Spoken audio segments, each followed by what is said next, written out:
ओम नमो भगवते वासुदेवाय नमः। हिंदू धर्म में कुबेर जी को धन का देवता माना जाता है, लेकिन धन एक भौतिक चीज है जिसकी आवश्यकता मनुष्य को पड़ती है, देवताओं को नहीं।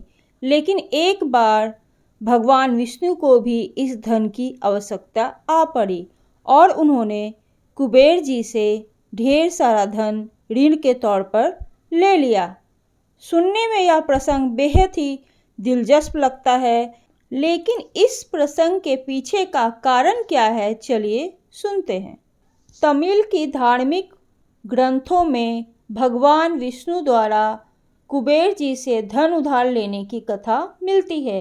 ये सुनने में थोड़ा अजीब लग रहा है कि देवताओं में श्रेष्ठ रहे भगवान विष्णु जी को भी धन की आवश्यकता आ पड़ी, जो कि एक भौतिक चीज होती है और जिसकी भगवान की नज़र में कोई अहमियत नहीं होती है। लेकिन उनकी यह ज़रूरत कुबेर जी ने पूरी की।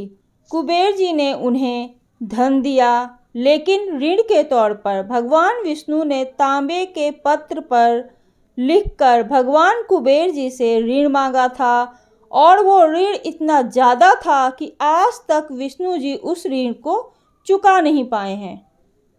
जब ऋषि भृगु भगवान विष्णु से मिलने वैकुंठ धाम गए थे, तो विष्णु जी अपने शेषनाग पर सो रहे थे और माता लक्ष्मी उनके पैर दबा रही थी।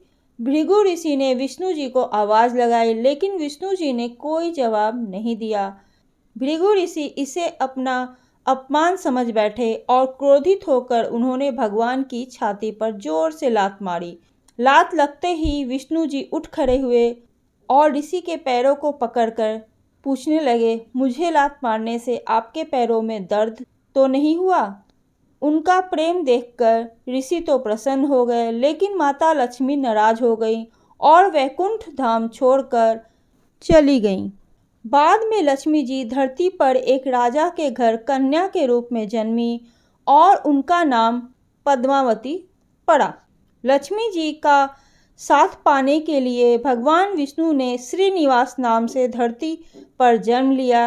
एक दिन जंगली हाथी का पीछा करते हुए श्रीनिवास की मुलाकात जंगल में कई लड़कियों से हुई।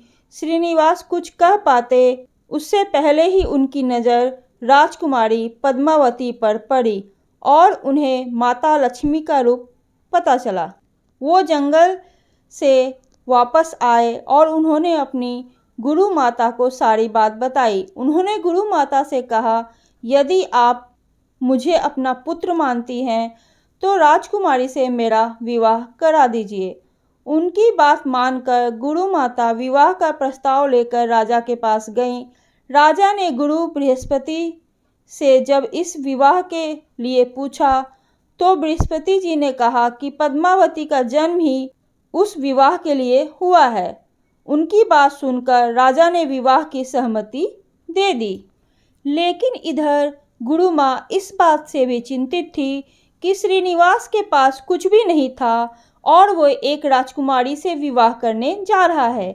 इसलिए विष्णु जी ने श्रीनिवास के रूप में कुबेर जी से कुछ धन उधार लेने का विचार किया। उन्होंने ब्रह्मा जी को साक्षी बनाकर धन के देवता कुबेर से विवाह के लिए बहुत सारा धन उधार लिया। लेकिन धन देते वक्त कुबेर जी ने पूछा कि यह सारा धन कैसे चुकाएंगे, तो विष्णु जी ने उत्तर दिया कि वह कलयुग के अंत तक ब्याज सहित सारा धन चुका देंगे।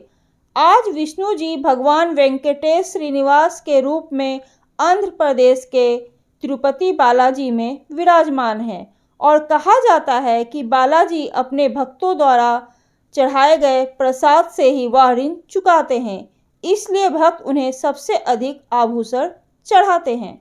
पौराणिक मान्यताओं के अनुसार जो भी भक्त भगवान विष्णु के वरदान स्वरूप तिरुपति बालाजी में चढ़ावा चढ़ाता है, भगवान उस भक्त को कई गुना धन देते हैं और इससे धन के देवता कुबेर भी बहुत प्रसन्न होते हैं। तो यह थी भगवान विष्णु के द्वारा कुबेर जी से ढेर सारा ऋण उधार लेने की कथा। आपको ये कहानी कैसी लगी, प्लीज़ मुझे कमेंट करके ज़रूर बताइएगा और ऐसी ही धार्मिक और रोचक कहानियों को सुनने के लिए प्लीज़ आप मेरे चैनल को लाइक कीजिए, सब्सक्राइब कीजिए। ओम नमो भगवते वासुदेवाय नमः।